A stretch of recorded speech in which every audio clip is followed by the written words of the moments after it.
There are moments in life when a stranger arrives at the worst possible time and turns out to be exactly what we needed. This story comes from the old frontier, a time when a man's word was his bond and a woman's courage could match any hardship. It reminds me of something my grandmother used to say: "The Lord doesn't send us more than we can carry, but sometimes He sends us someone to help with the load." I share this tale with you because it speaks to what matters most: kindness, second chances, and the quiet strength that lives in ordinary people. The pump handle froze under his grip. Dust rose from the south road, a column twisting gold in the dying light. Noah Turner squinted against the sun. A horse without a rider bolted past his fence, lathered and wild-eyed, saddle hanging loose. Then he saw her, blue calico, torn at the hem, one arm pressed tight against her ribs. She stumbled through the gate and went down hard, knees hitting dirt. Her face lifted young, streaked with grime, lips cracked white. 3 words, barely a whisper: "I need help." Blood seeped through her fingers, dark, slow, the kind that meant she'd been riding too long. Holding herself together by will alone, Noah stood at the fence, 10 feet between them. His boots didn't move. 3 years he'd kept this ranch quiet. 3 years since the whole town laughed at the man whose bride ran off with a picture man. 3 years of not letting anyone close enough to matter. The woman's eyes rolled back. She slumped forward. His boots moved before his mind caught up. From the data we've received, 60% of our viewers haven't subscribed or liked this channel yet.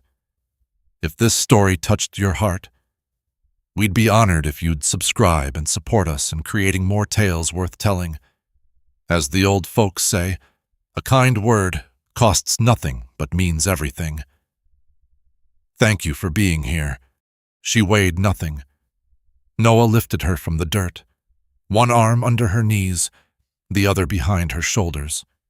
Her head lolled against his chest, the blood on her sleeve soaked through his shirt warm, then cooling fast in the evening air. The cabin door stuck on its hinges. He kicked it open. Inside, one room, 12 by 14, a rope-strung bed against the far wall, cast-iron stove, table with 2 chairs, one of them dusty from disuse. A photograph lay face down on the mantel. He set her on the bed. She groaned but didn't wake. The stove still held embers from morning. Noah fed it kindling, then a split log, pumped water into the kettle, set it on the iron plate. The metal ticked as it heated. He found the flour sack in the cabinet, tore it into strips. His hands moved without him, the same motions his mother had taught him 20 years ago, back when he was a boy and the world still made sense. The kettle whistled. He carried the basin to the bed, dipped a cloth in the warm water. Her sleeve was ruined. He pulled it back to expose the wound, 4 inches long, running diagonal across her forearm, shallow, barbed wire, most likely. Not a blade. His fingers hovered over her skin. 3 years since he'd touched another person. 3 years since Martha walked out that door and didn't look back. "Ain't done this in a while. Have you?" Her eyes were open, watching his face, not his hands. He didn't answer, pressed the cloth to the wound. She hissed through her teeth but held still. "Amelia," she said. "Amelia Redmond." He wrapped the bandage, too tight, loosened it, wrapped again. "Widow," she added. 3 months now. The lamp on the table flickered. Shadows jumped across the walls. "There's men," she said. "They want papers I won't sign. A mine my husband left me." Noah tied off the bandage, stood up, walked to the window. "You can take the bed," he said. "I'll sit by the door. I can't stay here. They'll find morning, he said. "We'll figure it out in the morning." He pulled the chair to the door, sat down, didn't look at her. Outside, the last light bled from the sky, somewhere in the distance. A coyote called, then another, then hoofbeats, faint, coming from the south road, the same direction she'd come from. Noah didn't sleep. He sat in the chair by the door, rifle across his knees, listening to the night sounds. The coyotes went quiet around midnight. The hoofbeats he'd heard earlier never came closer, just circled somewhere out in the dark, then faded east. Amelia's breathing was shallow but steady. She slept like someone who'd forgotten how, her body surrendering to exhaustion even as her hands clenched the quilt. When the first gray light touched the window, Noah rose. His joints popped, his back ached from the hard chair. He moved quiet, easing the door open, stepping onto the porch. The air was cool, clean, the kind of morning that made a man forget his troubles, if only for a moment. He crossed to the corral. The roan mare nickered when she saw him, tossing her head, eager for attention. She was 7 years old, the best horse he'd ever owned. Strong legs, good wind, smart enough to find her way home in a dust storm. He led her out, brushed her down, lifted the saddle Mexican style, with silver conchos that caught the early light, and settled it on her back. Cinched it slow, checking the fit twice. This horse was worth more than everything else he owned combined. He was giving her away. Back inside the cabin, he opened the tin box he kept under the loose floorboard. 12 silver dollars sat inside, wrapped in a piece of oilcloth, half of everything he had to his name. He counted them twice, then dropped them into a leather pouch and pulled the drawstring tight. The woman Amelia was still asleep. Her face had relaxed in the night, the lines of pain smoothing out. She looked younger this way, softer, the kind of woman who might have laughed easy once, before life taught her otherwise. Noah set the pouch on the table beside her saddlebag, walked to the stove, built up the fire, put coffee on to boil. The smell filled the cabin rich, dark, familiar, the one comfort he allowed himself every morning. He was pouring the first cup when he heard the wagon. The sound was unmistakable wooden wheels on packed dirt, the creak of axles, the steady clop of draft horses. Noah set down the cup and went to the door. Harlan Cross's freight wagon rolled past on the south road, canvas top bleached white by years of sun. The old man sat hunched on the driver's seat, reins loose in his weathered hands. He was hauling goods to Tucson, same route he'd run for 15 years, same schedule, same wagon. Noah stepped off the porch, raised his hand. Harlan pulled up. The draft horses stamped and snorted, their breath steaming in the cool air. "Turner," Harlan's voice was gravel and dust. "Ain't seen you in a month of Sundays. Been busy." Noah reached into his vest pocket, pulled out a folded paper, the letter he'd written in the dark hours before dawn. When sleep wouldn't come and his mind kept circling back to the woman in his bed and the riders he'd heard in the night. "Need you to post this in Tucson, soon as you get there." Harlan squinted at the paper, at Noah's face, at the cabin behind him. He didn't ask questions. That was the thing about Harlan. He'd survived this long by knowing when to keep his mouth shut. "Post office," he said. "First thing. Appreciate it." Harlan clicked his tongue. The draft horses leaned into their traces. The wagon rolled on, disappearing around the bend in the road, the sound of its wheels fading into the morning quiet. Noah stood there a moment longer. The sun was climbing now, turning the sky from gray to pink to gold. The desert stretched out in every direction, scrub brush and cactus and red rock. beautiful and brutal in equal measure. He went back inside. Amelia was sitting up in the bed. Her hair hung loose around her shoulders, tangled from sleep. Her eyes were clear, alert, tracking him as he crossed the room. "Coffee's hot," he said. She didn't move. "I heard the wagon. Harlan Cross. Runs freight to Tucson. And you gave him something." Noah poured a second cup. Set it on the table in front of her. "Letter. For the territorial marshal, man named Harding. Knew my father in the war." Amelia's hands wrapped around the cup. Steam rose between her fingers. "You don't know me. You don't know if anything I told you is true." "I know." He sat down across from her. "Reckon I'll find out." They drank in silence. The coffee was strong, bitter, exactly the way he'd made it every morning for 7 years, outside. A meadowlark called from somewhere near the corral. The horses moved in the paddock, their hooves soft against the packed earth. "I saddled the mare," Noah said. "She's yours. There's money in the pouch on the table, $12. Should be enough to get you to Tucson. Maybe hire a lawyer." Amelia set down her cup. Her face had gone still, unreadable. "You're sending me away?" "I'm giving you a chance." He met her eyes. "Whatever trouble you're in, it ain't my concern. But I ain't the kind of man who turns a woman out with nothing.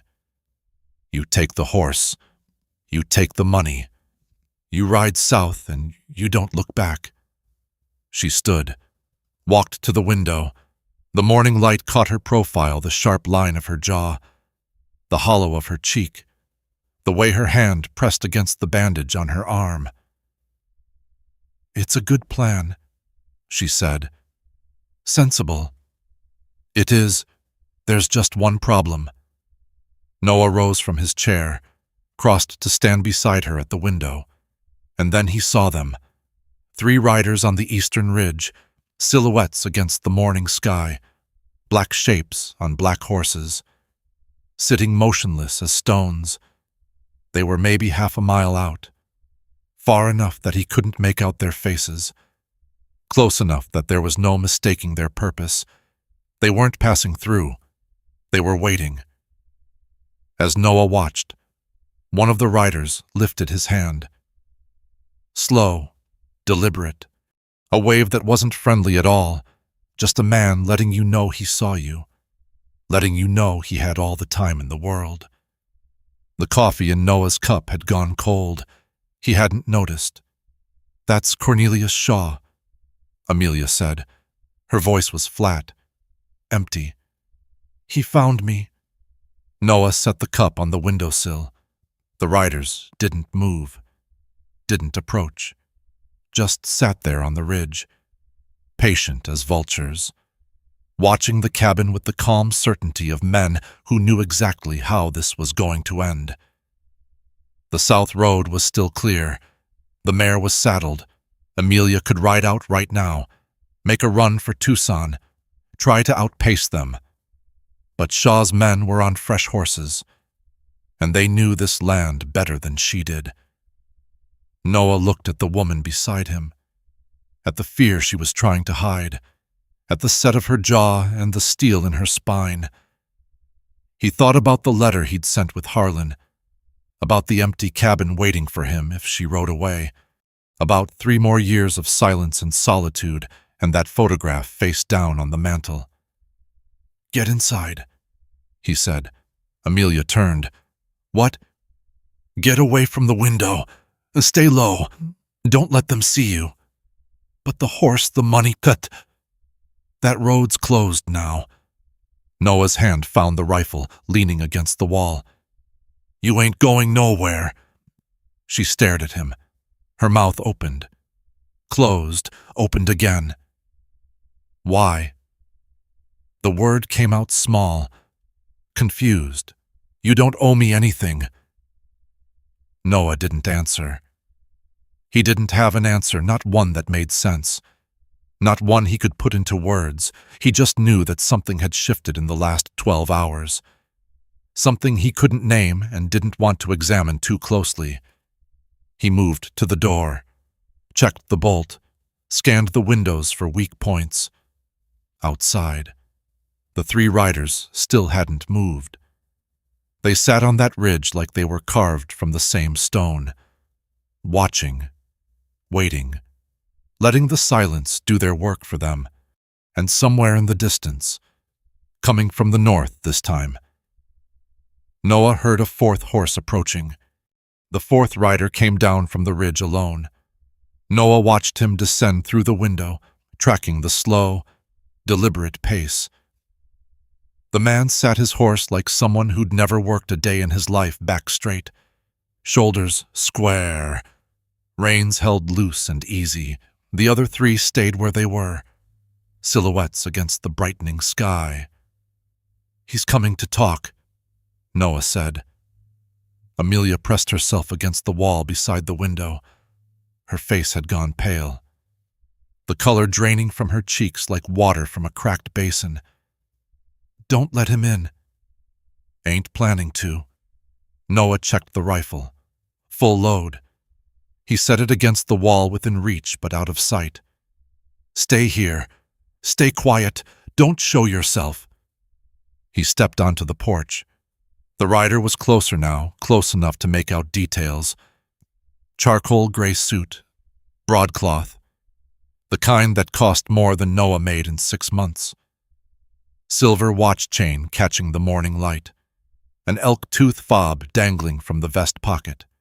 The horse was a tall black gelding, well-fed, well-groomed, worth a small fortune on its own.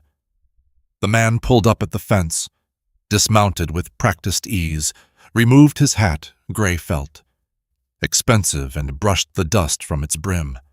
He was older than Noah had expected, 50, maybe 55, gray at the temples, deep lines around the eyes and mouth, but the eyes themselves were sharp, clear, taking in everything: the cabin, the corral, the horses.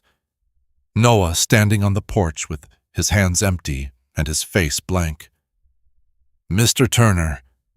The voice was smooth, educated, carrying just a hint of the South. "Cornelius Shaw. I don't believe we've had the pleasure." Noah didn't move from the porch. "Don't reckon we have." Shaw smiled. It was a good smile, warm, practiced, the kind that put people at ease, the kind that hid whatever was happening behind those measuring eyes. "Forgive the early hour. I am searching for someone, and I have reason to believe she may have passed this way." He gestured toward the south road. "A young woman, dark hair, would have been traveling alone, likely in some distress. Ain't seen anyone." Shaw's smile didn't waver.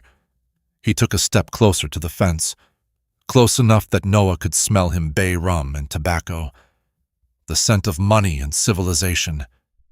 "Mr. Turner, I'm not here to cause unpleasantness. This is a simple matter of misunderstanding, but really. The woman I'm looking for has something that belongs to me. Papers, legal documents, if you've seen her. If you know where she might be, I'd be most grateful for your assistance." "Like I said, ain't seen anyone." Shaw studied him for a long moment. The smile stayed fixed, but something shifted in those gray eyes, a flicker of calculation, a reassessment. "You're a rancher," Shaw said. It wasn't a question. 30 acres, give or take, 2 horses, no cattle that I can see. Well's dry, from the look of it. Creek's your only water source." He paused. A man in your position might find a friend useful, someone with resources, someone who could make certain difficulties disappear. Noah's hands stayed at his sides. His voice stayed flat. "I do fine on my own." "I'm sure you do." Shaw reached into his vest pocket, pulled out a small white card, set it on the fence post with careful precision. But circumstances change. Mr. Turner, they always do. If you happen to see this woman, if she happens to appear at your door, desperate and wounded, and telling you stories about cruel men who mean her harm, I hope you'll consider reaching out. I'm a reasonable man. I reward loyalty." He picked up the reins, swung back into the saddle with the easy grace of someone who'd spent his whole life being served. "One more thing." Shaw settled his hat back on his head, adjusted the brim. "The woman's name is Amelia Redmond. Her husband, Thomas, worked for me, managed one of my mining operations up near Prescott. He died 3 months ago, tragic accident. Cave-in. Very sad." He paused, let the words hang in the morning air. "Thomas owed me money, quite a lot of money, as it happens. The mine was collateral. Mrs. Redmond has been reluctant to honor her husband's debts. I'm simply trying to recover what's rightfully mine." Noah said nothing. Shaw smiled again, tipped his hat. "Good day, Mr. Turner. I'll be on the ridge if you change your mind. My men and I. We're patient people. We can wait." He turned the black gelding and rode back the way he'd come. Slow, unhurried, the posture of a man who'd already won. Noah watched until Shaw reached the ridge, until he rejoined his men, until all 4 of them sat there like statues, looking down at the cabin with the calm certainty of wolves who'd found a wounded deer. He went back inside. Amelia stood by the stove, her back pressed against the wall, her hands trembling at her sides. Her eyes found his face the moment he crossed the threshold. "What did he say to Ma?" Noah crossed to the table, sat down. His legs felt heavier than they had a minute ago. "Says your husband owed him money. Says the mine was collateral. Says he just wants what's his." Amelia's jaw tightened. A sound escaped her throat, something between a laugh and a sob. "He's lying." "Figured as much." Noah looked at her. "But I reckon you'd better tell me the rest." She moved to the table, pulled out the chair across from him, sat down hard, like her legs had given out beneath her. "Thomas didn't owe Shaw anything. It was the other way around." She reached into her saddlebag, pulled out a leather document case, worn at the edges, stained with what might have been water or might have been sweat. She set it on the table between them. The mine belonged to Thomas. He found it himself, filed the claim himself, worked it for 3 years before Shaw ever came into the picture. Then Shaw showed up with lawyers and money and promises of expansion, wanted to be partners. Her fingers traced the edge of the case. Thomas said no. He wasn't a fool. He knew what Shaw was. Knew the kind of deals that left men owning nothing and owing everything. So he refused, and then there was a cave-in. Amelia's voice went flat, hard. Middle of the night. Thomas and 2 other men, trapped underground. The other men died. Thomas crawled out on 2 broken legs. Took him 6 hours. She opened the case. Inside were papers yellowed, creased, covered in dense legal script, and beneath them a single folded letter, the paper soft from handling. He made it home, lived another 2 days, long enough to write this. She handed Noah the letter. The handwriting was shaky, uneven, the script of a man writing through pain. He knew. Amelia's eyes were dry, but her voice cracked at the edges. He knew Shaw had caused the cave-in, couldn't prove it, not the kind of proof that holds up in court. But he knew, and he wrote it all down. Everything Shaw had done, everything he'd threatened, every lie he'd told. Noah read the letter. The words were simple, direct. The testimony of a dying man who wanted the truth preserved. Shaw's got a forged deed, Amelia continued. Says Thomas signed over the mine 6 months ago, but Thomas never signed anything. That signature is a fake, and this letter proves it. She took the letter back, folded it carefully, tucked it into the case. That's why he wants me. Not because Thomas owed him money, because I have the only proof that he's a liar and a murderer. If I sign those papers, if I give up the mine, he wins. The letter becomes worthless. Nobody ever knows what he did. Noah sat back in his chair. The coffee on the stove had gone cold. The morning light had shifted, turning from gold to white as the sun climbed higher. Why didn't you go to the law? I tried. Amelia's mouth twisted. The sheriff in Prescott is on Shaw's payroll. The territorial judge owes him money. Everyone who might have helped is either bought or scared. I ran because there was nowhere else to go. She looked at him across the table. Her eyes were clear now, steady. All the fear burned away and replaced with something harder. I'm not running anymore. Mr. Turner, I'm done. He can sit on that ridge until the mountains fall down.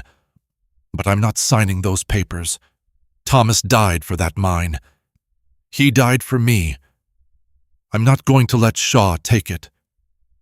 Noah looked at the window, at the ridge beyond, at the 4 shapes that hadn't moved since Shaw had returned to them.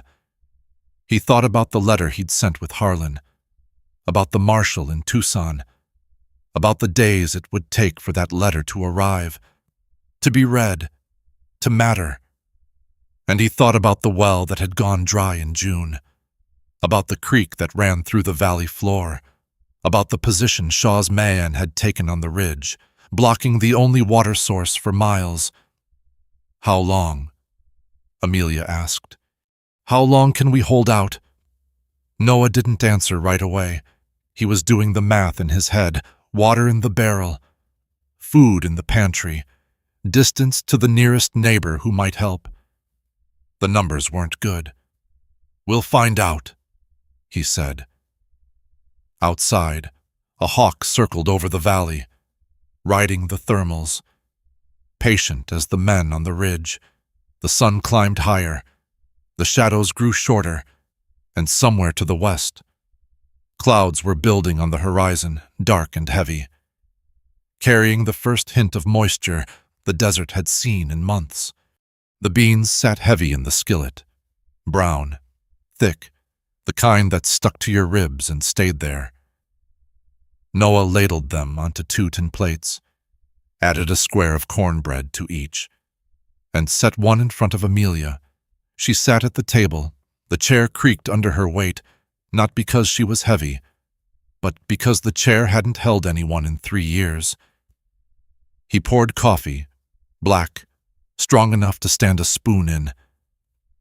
The smell filled the cabin, mixing with the kerosene from the lamp and the faint copper tang that still clung to her bandaged arm. They ate without talking. The spoons scraped against tin. Outside, the wind picked up, rattling the window frame, somewhere east. A coyote started up, long and mournful, the kind of sound that made you feel the size of the dark. Amelia's eyes moved around the room. Noah watched her without watching, the way she noticed the second chair pushed against the wall. Dusty. The curtains hung straight and even too even for a man living alone. The garden visible through the window, gone to weeds and dry stalks. She noticed everything, said nothing. He finished his plate, pushed it aside, wrapped his hands around the coffee cup and let the heat seep into his palms. You build this place yourself? He nodded. How long you been out here? 7 years. Alone. The question hung in the air. He took a sip of coffee. Let the silence stretch. Mostly, he said. She didn't push, just turned her attention back to her plate, scooping the last of the beans with her cornbread. Her movements were careful, economical, the movements of someone who'd learned not to waste. The lamp flickered. The wick needed trimming, but Noah didn't move to fix it. The shadows danced across the walls, across the mantel, across the photograph that still lay face down where he'd left it. Amelia's gaze landed on it, stayed there. Mind if I look? He should have said yes, should have told her it was none of her concern, should have gotten up and put it away in the chest where it belonged. Instead, he said nothing. She rose from the table, crossed the room, her fingers lifted the tintype from the mantel, turned it over, a woman in a white dress. Young, 18, maybe 19, dark hair pinned up, pretty face, but not smiling, the kind of face that was already looking somewhere else. Even while the photographer told her to hold still, "She yours." Noah didn't look up from his cup. Was. Amelia studied the photograph a moment longer. Then she set it back on the mantel, face up this time. She returned to her chair, sat down, and picked up her coffee. The coyotes called again, closer now, a whole pack of them, answering each other across the valley. The lamp burned lower. The blue flame at the base of the wick wavered, casting long shadows that stretched and shrank with each flicker. Noah's throat felt tight. The words sat there, lodged behind his teeth like something he'd swallowed wrong. He hadn't talked about Martha to anyone, not to his neighbors, not to the men at the general store who'd laughed behind his back, not even to himself. Most days, but the cabin felt different tonight, smaller, the walls closer, the silence heavier. Her name was Martha. Amelia didn't move, didn't look at him, just held her cup and waited. Martha Dawson. Before we married, 18 years old, prettiest girl in the county. Everyone said. I couldn't believe she picked me. He stared at the lamp flame. The words came slow, dragged up from somewhere deep. We married in April, spring of '80. Built this cabin together well. I built it. She picked the curtains, planted that garden out back, said she wanted roses. But roses don't grow out here. I told her that. She planted them anyway. The coffee had gone cold in his hands. He didn't drink it. 8 months. That's how long it lasted. 8 months of her looking out that window like she was waiting for something. Someone. I didn't see it. Or maybe I did, and told myself I didn't. His jaw worked. The muscle jumped beneath the skin. There was a photographer came through town, city man, fancy clothes, had one of those wagons with the painted signs portraits. He called them daguerreotypes.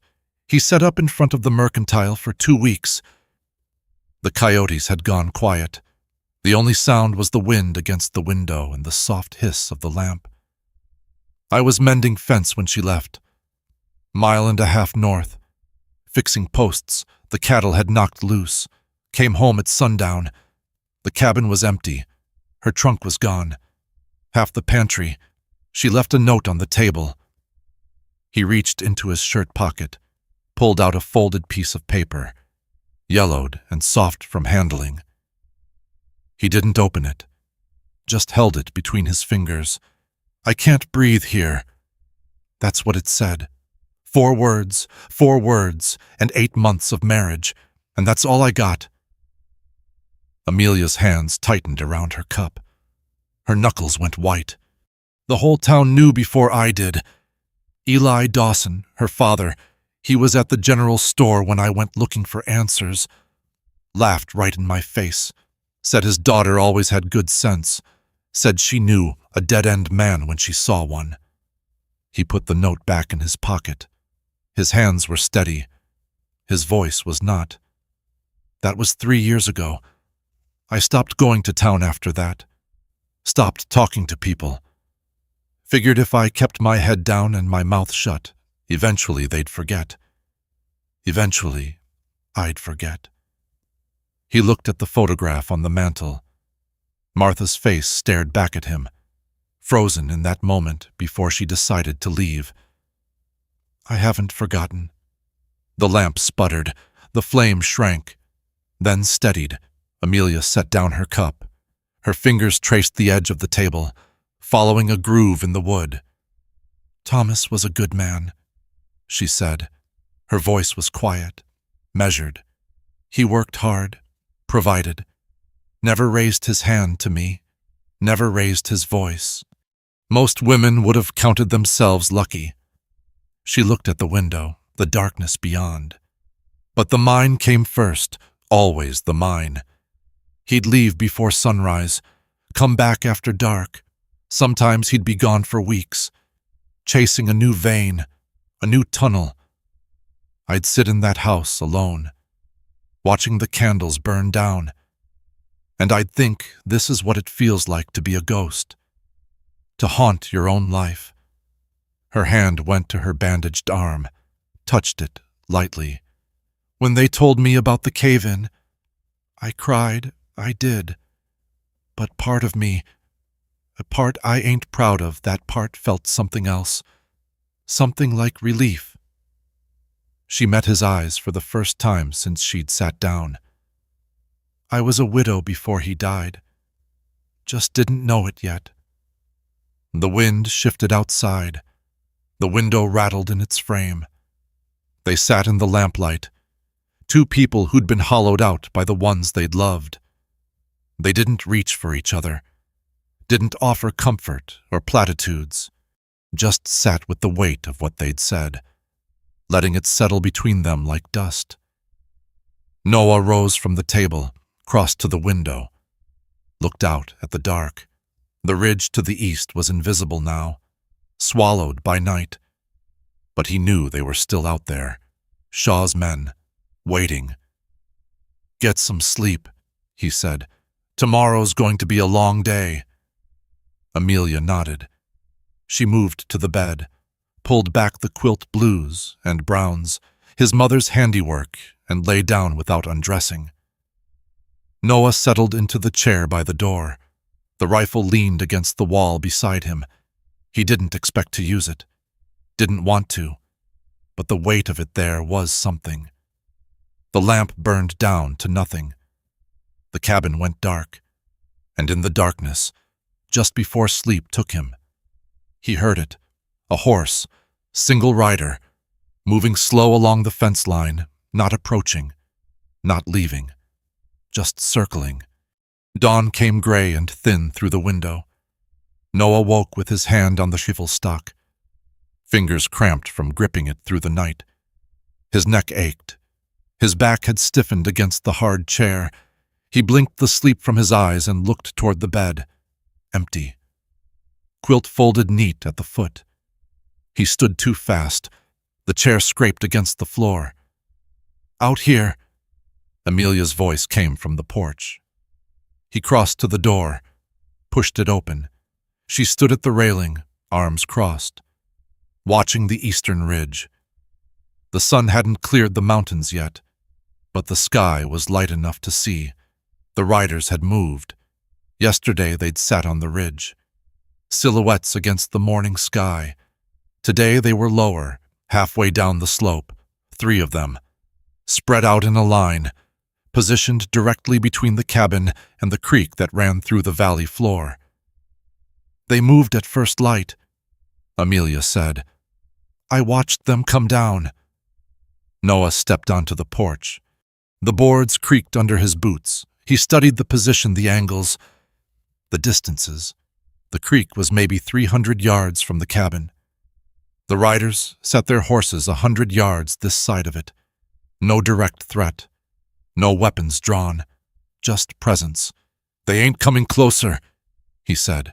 Don't need to. Amelia's voice was flat. They know what they're doing. Cut off the water, wait us out. Shaw's patient. He can afford to be. Noah walked to the corner of the porch. looked toward the well, the stone circle his father had helped him dig 7 years ago, back when the water table was higher and the rains came regular. The well had gone dry in June. 3 months of drought had dropped the water level below the reach of any rope. He'd meant to dig deeper, but the work was slow and the summer was hot, and there was always something else that needed doing first. The creek had been enough, until now. He went back inside. Amelia followed. The water barrel stood in the corner by the stove. Oak staves, iron bands, the wood dark with age. Noah lifted the lid and looked in. 6 inches, maybe 7. The water sat still and flat at the bottom, catching the gray light from the window. He did the math in his head. 2 people, 2 horses, 6 inches of water. How long we got? He set the lid back on the barrel. 2 days, maybe 3 if we ration hard. Amelia nodded once. Her face didn't change. She didn't ask what happened after 3 days. Just turned to the table, picked up the harness he'd left there yesterday, and started working a strap that didn't need working. Noah watched her for a moment. Her fingers moved the awl through the leather with practiced ease, in and out, in and out. The waxed thread pulled tight with each stitch. He went to the shelf, took inventory. Flour, half a sack, maybe 10 pounds. Salt pork, 1 slab, wrapped in cloth. Beans, 2 mason jars, both full. Coffee enough for a week if they stretched it. Cornmeal, a 1/4 bag. Food wasn't the problem. Water was. He looked out the window at the horses in the corral.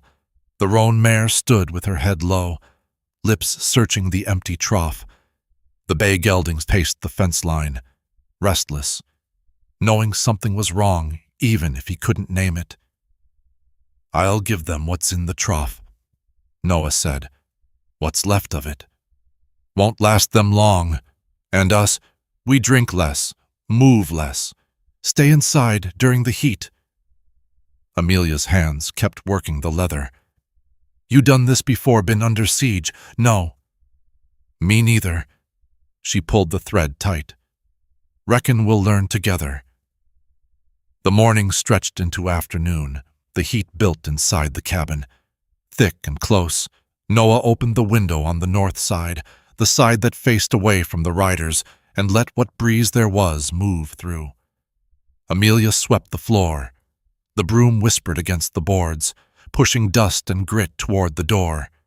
When she finished, she started on the shelves, taking down each jar and tin, wiping it clean, putting it back in place. Noah worked on the harness she'd abandoned. His fingers were thicker than hers, clumsier with the awl, but the work gave him something to focus on, something besides the riders on the slope and the water level dropping in the barrel. You got any kin? Amelia asked. She was reorganizing the pantry now, grouping items by type. Brothers, sisters. Had a brother, younger, died of fever when he was 6. Parents, gone, both of them. Pa went first, his heart gave out in the field. Ma lasted another 2 years, then just stopped. Woke up one morning and she was cold in her bed. Amelia paused, a jar of preserves in her hand. That's a hard way to go. Peaceful. Though, that's what the doc said. Peaceful. She put the jar on the shelf. I never knew my father. Ma raised me and my sisters on a farm outside of Prescott. She's still there, far as I know. Far ikaha. We ain't spoken since I married Thomas. She didn't approve. She didn't approve of anything I did. Amelia's mouth twitched, not quite a smile. Said I was too headstrong, too quick to make up my mind, and too slow to change it. Noah looked up from the harness. Sounds like she knew you pretty well. The sound that came out of Amelia was unexpected. A laugh, short, sharp, surprised out of her. She covered her mouth with her hand, eyes wide, as if she'd done something improper. Noah felt his own mouth twitch. A rusty sound escaped his throat. Something he hadn't heard in years. They looked at each other across the small cabin, two people who had no business laughing, trapped by men who meant them harm, running out of water and options. The moment passed, but something had shifted. Some wall had cracked, just a little. The afternoon wore on. The heat peaked, then began to fade. The shadows lengthened across the valley floor. The riders didn't move from their position. Noah crossed to the bed where Amelia sat, checking the bandage on her arm. The cloth had gone gray with dust and dried blood. "Needs changing," he said. She held out her arm without protest. He unwrapped the old bandage slowly, careful not to pull at the scab that had formed along the wound. The gash was healing clean, no redness, no swelling, no smell of infection. He cleaned it with a damp cloth, using as little water as he could justify, then wrapped it fresh with strips torn from an old shirt. "You've done this before," she said. "More than once. Ranch work. Animals get hurt. People get hurt. You learn." When the light turned gold and the air started to cool, Amelia found the Bible. It sat on the shelf above the bed. Spine cracked, leather cover worn smooth from handling. She pulled it down and opened it to the first page. "Sarah Turner," she read, "born March 3rd, 1821. Married to William Turner, June 12th, 1845. Died November 8th, 1879. Noah's hands stilled on the harness. "William Turner," Amelia continued. "Born September 17th, 1818. Died April 22nd, 1877. She looked at him. "Your parents." He nodded. "And this." Her finger traced a third entry. "Noah James Turner. Born July 4th, 1856. "That's me." She turned the pages, careful with the fragile paper. Stopped somewhere in the middle. Psalms from the look of it. "You mind if I read a little?" He should have said no. Should have told her the Bible was his mother's, that no one had opened it since she died, that hearing those words spoken aloud in this cabin would stir up things he'd spent years burying. Instead, he said nothing, kept his eyes on the harness, kept his hands moving. Amelia's voice filled the cabin. Low, steady, the words rolled out like water over stones. "The Lord is my shepherd, I shall not want. He maketh me to lie down in green pastures, he leadeth me beside the still waters. He restoreth my soul." Noah closed his eyes. The words settled on him. Not the meaning, he'd stopped believing in green pastures and still waters a long time ago, but the sound. His mother's voice had sounded like that, reading to him when he was small, before his brother died, before his father's heart gave out, before Martha. "Yeah, though I walk through the valley of the shadow of death, I will fear no evil, for thou art with me." The lamp flickered. Night had come without him noticing. The cabin had gone dark except for the small circle of light around the table. Amelia read on. Psalm after psalm, her voice never wavered. Noah didn't open his eyes, didn't move. Let the words wash over him like rain on dry ground. When she finally stopped, the silence was different, softer. The cabin felt less like a prison and more like a shelter. "Thank you," he said. The words came out rough. Amelia closed the Bible, set it on the table. "Get some sleep," she said. "I'll take first watch." He wanted to argue, wanted to tell her that watching was his job. that she needed rest more than he did, that he'd been sleeping in that chair for 2 nights now, and one more wouldn't kill him. But his eyes were heavy. His body ached, and something in her voice said she needed to feel useful, needed to do something besides wait. He moved to the bed, lay down on top of the quilt. The rope frame creaked beneath him. Outside, the wind had shifted. It came from the west now, carrying something different, a heaviness in the air, a smell like wet earth and distant thunder. Noah noticed it without thinking, filed it away in the part of his mind that tracked weather and seasons and the slow turning of the world. The last thing he saw before sleep took him was Amelia's silhouette against the window, straight-backed and still, watching the darkness outside. The last thing he heard was hoofbeats, not circling this time, approaching. The third morning came without color. Noah opened his eyes to gray light and a tongue that stuck to the roof of his mouth.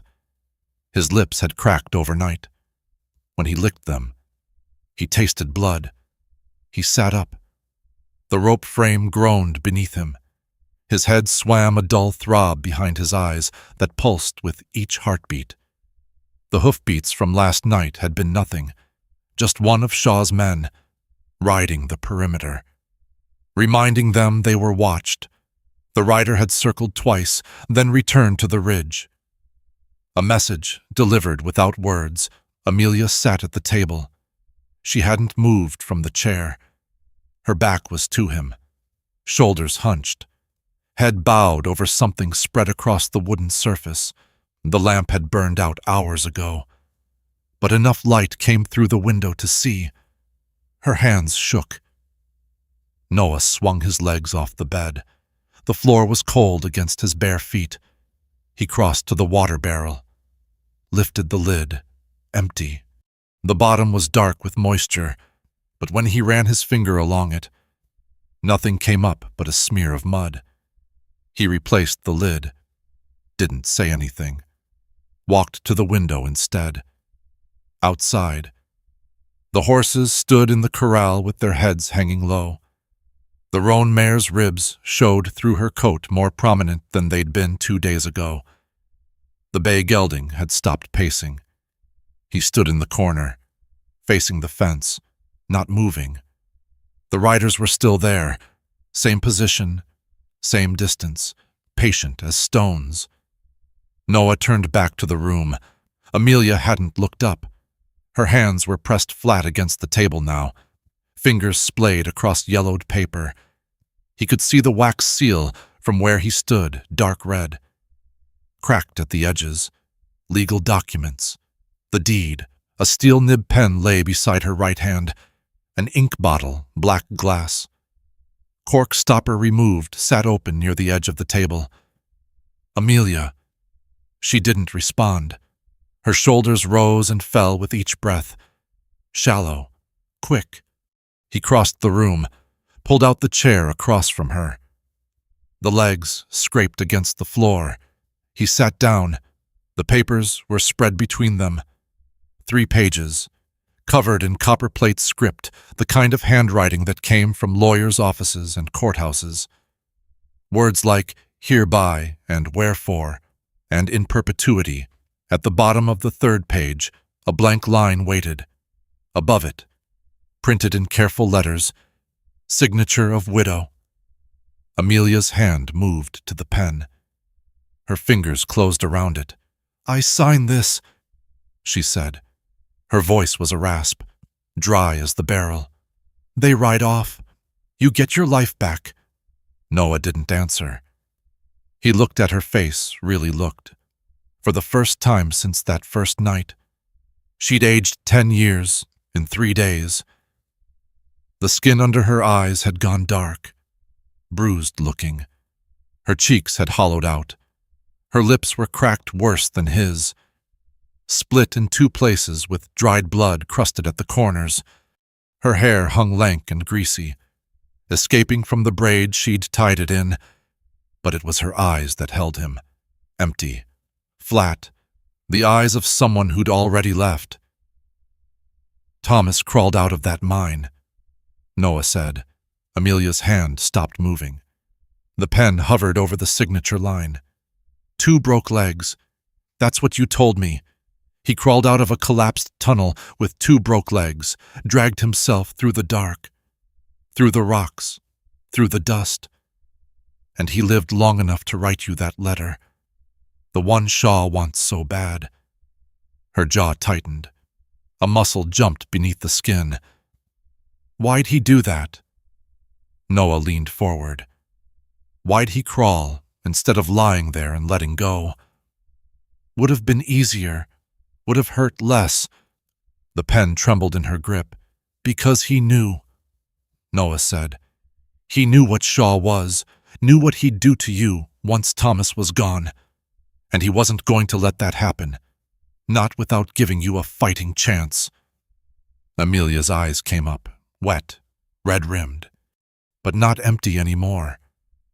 You signed that paper, Noah said. And everything Thomas suffered was for nothing. Every inch he crawled, every bone that scraped against stone, every breath he took when his lungs were filling with dust, all of it. Nothing. Her hand shook harder. The pen nib scratched against the paper, leaving a small black mark that wasn't a signature. You want to give up, fine. That's your choice. But don't tell me you're doing it for me. Don't put that on my shoulders. He sat back. You're doing it because you're tired. Because it's easier.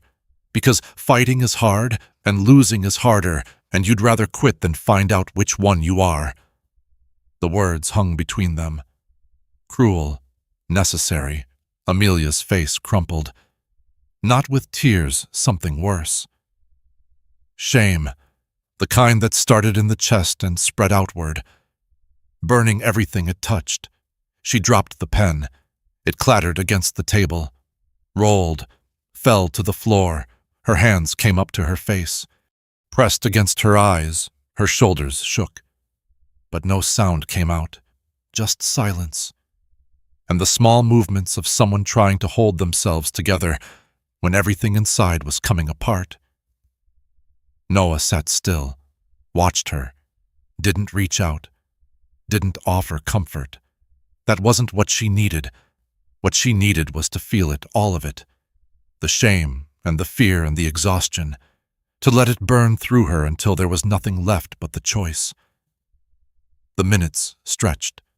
The light through the window shifted from gray to pale gold as the sun cleared the mountains. Finally, Amelia lowered her hands. Her face was wet. Her nose was running. She wiped it with the back of her wrist, an ugly, graceless gesture that left a smear across her cheek. She looked at the papers on the table, reached out, gathered them into a pile, folded them once, twice, tucked them back into the leather satchel that had held them. I ain't signing, she said. Her voice was thick, wrecked. Not today. Not ever. Noah nodded. He bent down, picked up the pen from the floor, set it on the table. Then we need a plan, he said. Amelia wiped her face again, drew a shaky breath. When she looked at him, something had returned to her eyes. Not hope, not yet, but something harder, older. Shaw's patient, she said, but he ain't infinite. He's got to be burning money, keeping 3 men out here day and night, paying them, feeding them. His operation back in Tucson ain't running itself. Noah considered this. How long you figure he can hold out? Longer than us. She laughed, a short, bitter sound. We got maybe a day before the horses give out. After that, we ain't going anywhere, even if we wanted to. The sun climbed higher. The cabin grew warmer. Outside, a hawk circled over the valley, riding the thermals, looking for prey. Noah's mind worked through the problem. Water, they needed water. Shaw's men blocked the creek. The well was dry. The nearest other source was 6 miles north, too far to reach on foot in this heat. And the horses wouldn't make it. Unless... He stood up, walked to the window, looked out at the ridge, at the 3 riders who'd been watching them for 3 days. "Harlan Cross," he said. "The freighter. He came through the morning Shaw showed up. I gave him a letter to post in Tucson." Amelia frowned. So Harlan's got a route, comes through here every 6 days on his way back from the territory, stops at my well to water his team, or he used to, before it went dry. Now he stops at the creek." Understanding dawned on her face. "When's he due?" Noah counted back, counted forward. "Tomorrow," he said. "Midday, maybe earlier if the roads are good. And if Shaw's men stop him. They won't. Harlan's known in these parts. Got friends, got a shotgun he ain't afraid to use, and he don't take kindly to being told where he can and can't water his horses." Amelia stood, crossed to stand beside him at the window. "So we hold out 1 more day," she said. "1 more day, and Harlan brings water and news." Noah turned to face her. "If that letter reached Tucson, the marshal knows what's happening here. Harlan will know if anyone's coming. Shaw's got friends in Tucson." "Not at the territorial office. The marshal there is a man named Harding. Knew my father back in the war. He'll listen." Amelia was quiet for a long moment. The hawk outside had found something. It folded its wings and dropped, disappearing behind a ridge. "1 more day," she said. "1 more day." She looked at him. Her face was still a ruin, tear-streaked, cracked, exhausted, but her jaw was set. Her shoulders were straight. "Then we better figure out how to make it through tonight," she said. "Because if I know Shaw, he's done being patient." As if on cue, one of the riders broke from the group, started down the slope, alone, carrying something white in his raised hand. A flag, a parley. Shaw wanted to talk. Noah stepped off the porch before his mind could talk him out of it. The morning air was cool against his face, the first hint that the season was finally turning. He walked to the corral, each step deliberate, each breath measured. The roan mare lifted her head when she saw him. Her eyes were dull, her coat dusty, but she came to the fence when he clicked his tongue. "Easy, girl." He ran his hand along her neck, felt the ridge of her spine through the hide. She'd lost weight these past days. They all had. The saddle went on slow. He cinched it loose, no need to push her harder than necessary. The bridle followed. She took the bit without complaint, too tired to fight. Amelia appeared in the doorway. "What are you doing?" Noah didn't answer. He checked the cinch 1 more time, then swung up into the saddle. The leather creaked beneath him. "Noah." He looked at her. Her face was drawn, the bones sharp beneath the skin. The bandage on her arm had gone gray with dirt and sweat. She gripped the door frame with both hands, knuckles white. "Stay inside," he said. "Don't come out. No matter what you hear. You can't." "I ain't asking." He turned the mare toward the gate, nudged her forward with his heels. She moved reluctantly, her hooves dragging in the dust. The rider with the white flag had stopped 100 yards out. He sat his horse with the easy posture of a man who'd spent his life in the saddle. Young, maybe 25, clean-shaven, one of Shaw's hired men. Noah rode past him without a word. The man fell in behind, keeping his distance. They rode in silence across the open ground, toward the creek, toward the line of riders who'd been watching the cabin for 4 days. Shaw waited in the middle. He'd dismounted. stood with his arms crossed and his hat pushed back on his head. The morning sun caught the silver in his hair, the glint of his watch chain. He smiled when he saw Noah coming, the same smile he'd worn in the yard that first day, the smile of a man who'd already won. Noah reined in 10 feet away, didn't dismount. "Mr. Turner," Shaw's voice carried the polish of education, the softness of money. "I was beginning to think you'd forgotten how to ride." "Been busy."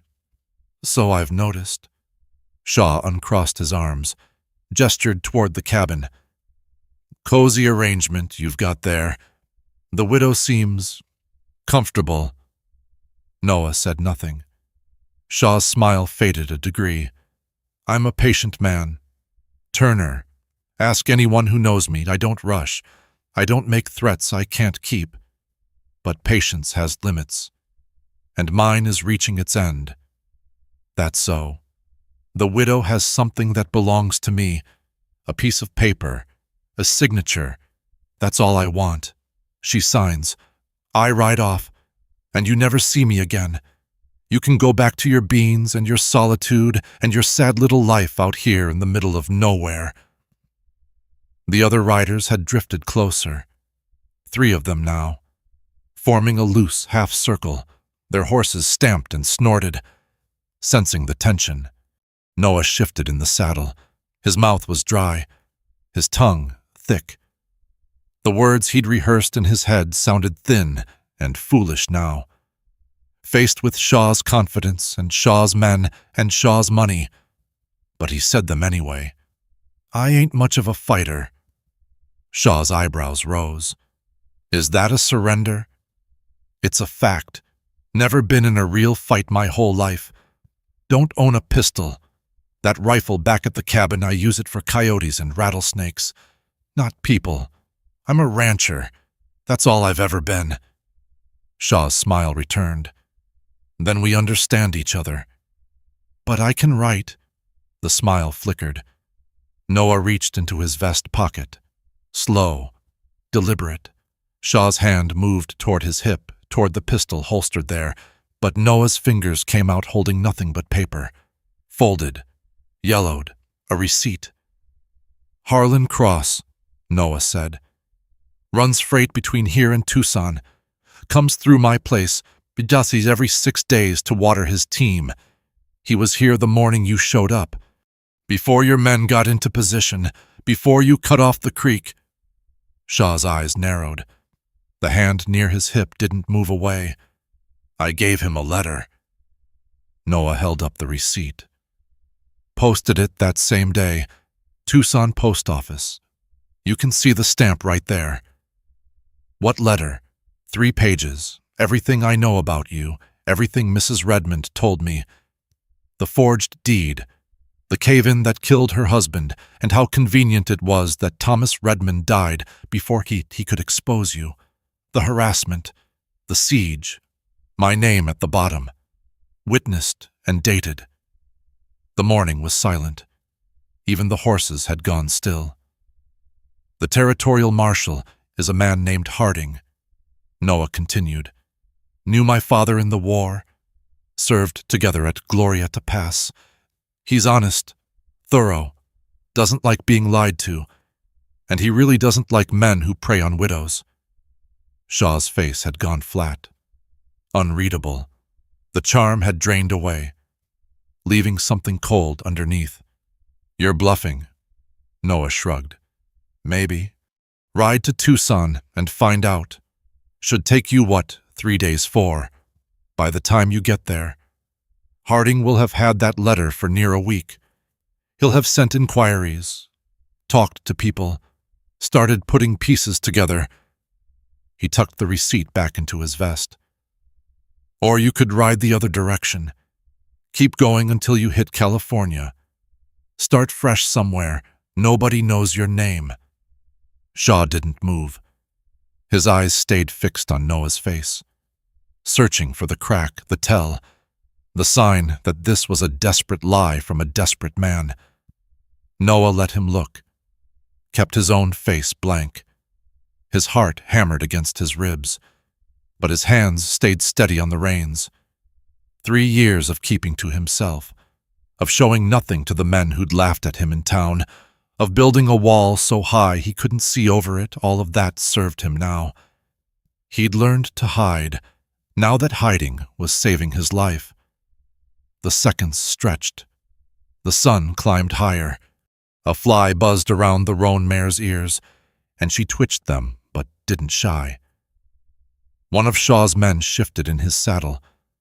The leather creaked loud in the silence. "Mr. Shaw." The voice came from the youngest rider, a thin man with a scraggly beard and nervous eyes. "There's something you ought to know." Shaw didn't turn. "Not now." "It's about Tucson, sir. The dispatch that came through yesterday." I said, "Not now." But Noah had seen it. The flicker in Shaw's eyes, the way his jaw tightened at the mention of Tucson. "What dispatch?" Noah asked. The young rider looked at Shaw, looked at Noah. His horse danced beneath him, picking up his anxiety. "Marshal Harding," the rider said.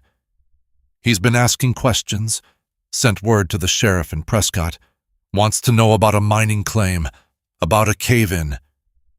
Shaw's face went white. Noah felt something loosen in his chest. The bluff wasn't a bluff. The letter had arrived. Harding was moving. "Sounds like you've got a decision to make," Noah said. "Stay here. Keep playing this game. Wait for the marshal to come knocking, or cut your losses and ride." Shaw's hand dropped from his hip. His shoulders sagged just slightly, just for a moment. Then the mask slid back into place. "You think this is over?" His voice came out flat, hard. The polish was gone. "You think you've won something here?" "I think you're leaving." Shaw took a step forward. His hand closed around the mare's bridle, holding her in place. His face was close to Noah's knee, close enough that Noah could smell the bay rum and tobacco, close enough to see the veins standing out in his neck. "I've got friends. Turner, lawyers, judges, men who owe me favors. This letter of yours, it won't hold up. Won't matter. A year from now, I'll own that mine legally. And when I do, I'll remember this conversation. I'll remember your face, and I'll come back." Noah looked down at him, at the gray in his hair and the lines around his eyes and the tremor in the hand that gripped the bridle. Shaw was 60 years old, maybe older. He'd spent his whole life taking from others, building an empire of paper and threats and other men's sweat. He had money and connections and power, but he was old and tired and standing in the dirt, trying to frighten a man who'd already lost everything worth losing.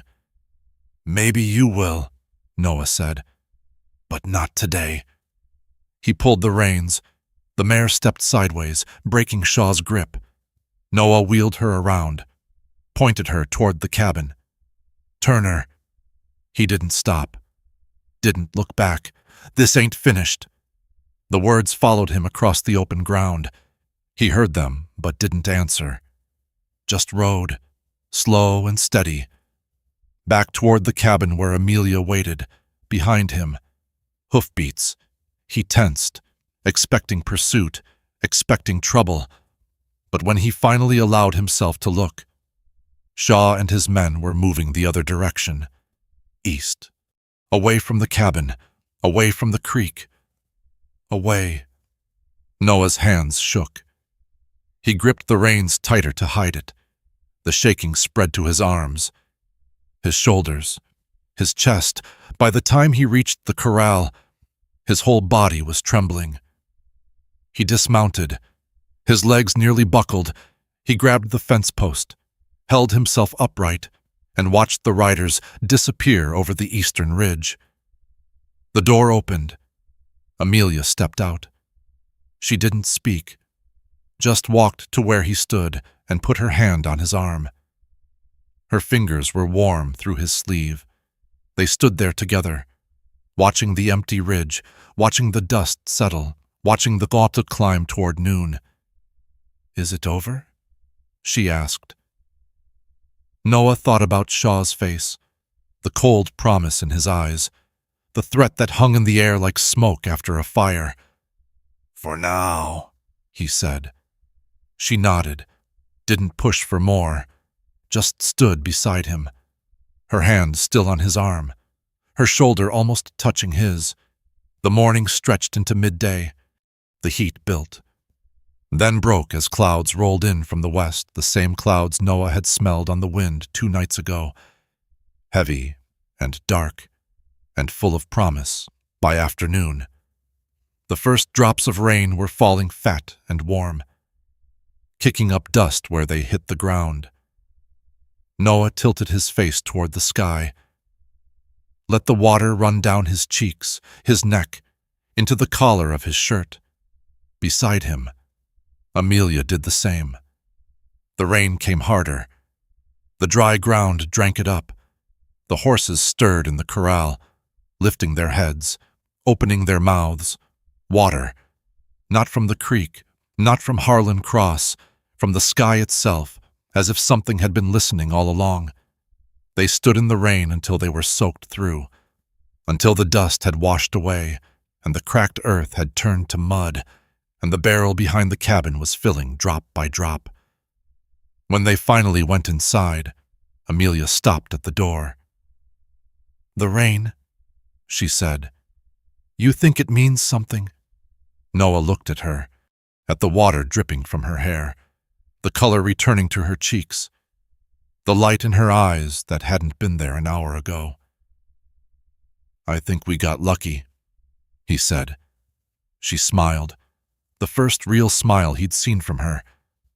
"Maybe," she said. "Or maybe luck ain't the word for it." She went inside. Noah followed. The cabin was dark and cool and smelled of damp wood. The papers were still on the table, the deed, unsigned. The Bible sat beside them. Amelia picked up the leather satchel, tucked the deed inside, buckled it closed. "I should go," she said. "The road to Tucson will be muddy, but passable. I've got a mine to claim." Noah's chest tightened, something he hadn't expected, something he wasn't ready to name. "When?" She looked at the window, at the rain still falling. Softer now. "Tomorrow," she said. "First light."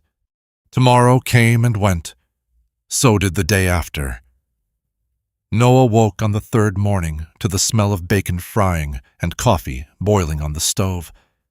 He lay still for a moment, listening. The pop and hiss of fat in the skillet, the bubble of water through grounds, the soft pad of footsteps on the wooden floor. Sounds he hadn't heard in 3 years, sounds he'd forgotten he missed. He sat up. The rope frame creaked beneath him.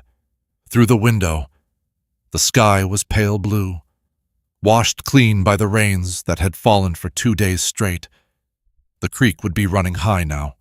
The horses would be watered. The barrel behind the cabin would be full. Amelia stood at the stove, her back to him. She'd washed her hair, it hung loose around her shoulders. Still damp. Darker than he'd realized. The blue calico dress had been scrubbed and mended. The torn hem stitched neat with thread he didn't remember owning. She turned when she heard him move, a wooden spoon in her hand, a streak of flour on her cheek. "Breakfast," she said. He swung his legs off the bed. His feet found the floor. The boards were cool beneath his soles. "You're still here." It wasn't a question, just a statement. An acknowledgement of something neither of them had discussed. Something that had simply happened while they weren't paying attention. Amelia turned back to the stove, flipped the bacon, poured coffee into 2 cups, not one, and set them on the table. "Figured I'd eat before I left," she said. "Road's still muddy, No sense rushing. Noah walked to the table, sat down, wrapped his hands around the cup she'd set in front of him. The heat seeped into his palms, spread up through his wrists. That's what you said yesterday. Did I? She didn't look at him, just slid the bacon onto plates, added eggs she must have gathered from the henhouse, set one plate in front of him and one at the place across the table. She sat down, picked up her fork, started eating. Noah watched her for a moment. The way she held the fork, the way she chewed, the small furrow between her brows as she focused on the food in front of her. He picked up his own fork, started eating. The bacon was crisp, the eggs were cooked through, the way he liked them. The coffee was strong but not bitter, better than anything he'd made for himself in years. They ate in silence, but it was a different silence than the one he'd grown used to. Not empty, not heavy, just quiet. The kind of quiet that came from two people who didn't need to fill the air with words. When the plates were clean, Amelia gathered them up, carried them to the basin, started pumping water to wash them. Noah rose from the table, crossed to the window, looked out at the morning. The ridge to the east was empty. Had been empty for 3 days now. Shaw and his men were gone back to Tucson. Probably to deal with the questions Marshall Harding was asking. Maybe they'd return someday. Maybe they wouldn't. Right now, it didn't matter. What mattered was the woman at the basin, the sound of water splashing, the clink of tin plates against tin cups. Amelia. She stopped washing, didn't turn around. The mine, he said. You'll need to get there eventually. File the papers. Find a lawyer. Do whatever needs doing. I know. Tucson's 3 days' ride. Maybe 4. With the mud. I know. He turned from the window, looked at her back, at the set of her shoulders, the tilt of her head. I ain't asking you to stay. She set down the plate she was holding, turned to face him. Her eyes met his dark, steady, unreadable. Then what are you asking? The question hung between them. Noah's throat felt tight. The words he wanted to say were stuck somewhere behind his teeth, tangled up with fear and hope and 3 years of silence. I'm asking... He stopped, started again. I'm asking what you want, not what you need to do, not what makes sense, just what do you want? Amelia was quiet for a long moment. Her hands were still wet from the basin. Water dripped from her fingers onto the floor, making small dark spots on the wood. I want to stop running, she said. Her voice was low, careful. I want to wake up in the same place 2 days in a row and not be afraid. I want to eat breakfast at a table with someone who knows my name. She took a step toward him, then another. I want to find out if this is real, she said. Whatever this is, whatever's happening between us, I want to know if it means something, or if it's just two lonely people clinging to each other because they've got nothing else. She stopped an arm's length away, close enough that he could smell the soap she'd used to wash her hair, close enough that he could see the pulse beating in her throat. That's what I want, she said, but I don't know how to get it. I don't know if it's even possible. I don't know anything anymore, except that I'm tired and I'm scared and I don't want to leave. Noah looked at her, at the fear in her eyes, at the hope underneath it, fragile as a new shoot pushing through hard ground. He thought about Martha, about the note she'd left on this same table. I can't breathe here. 4 words that had broken him open and left him bleeding for 3 years. He thought about Amelia, about the way she'd stumbled through his gate, wounded and desperate, about the way she'd stood up to Shaw, about the way she'd read from his mother's Bible in the lamplight, her voice steady and sure. Martha had wanted to escape. Amelia wanted to stay. Maybe that was the difference. Maybe that was everything. "I can't promise you much," he said. The words came slow, dragged up from somewhere deep. "I got 30 acres of scrub and a cabin with one room. I got 2 horses and an empty well and a whole town full of people who think I'm a fool. I got nothing to offer except hard work and long days and more silence than most people can stand." He took a breath, let it out. "But I got a table that seats 2, and I got breakfast every morning, and I got room if you want it." Amelia's eyes searched his face, looking for the catch, the condition, the fine print. She didn't find it. "I need to go to Tucson," she said. "Soon. The mine won't wait forever." "I know. But I could come back after, if there's something to come back to." "There is."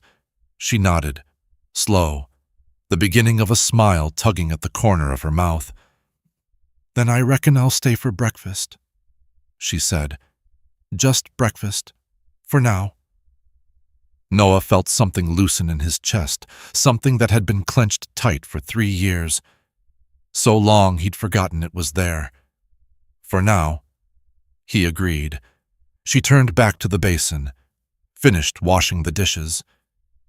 He stood at the window, watching the morning light spread across the valley. The roan mare stood in the corral, saddled and ready.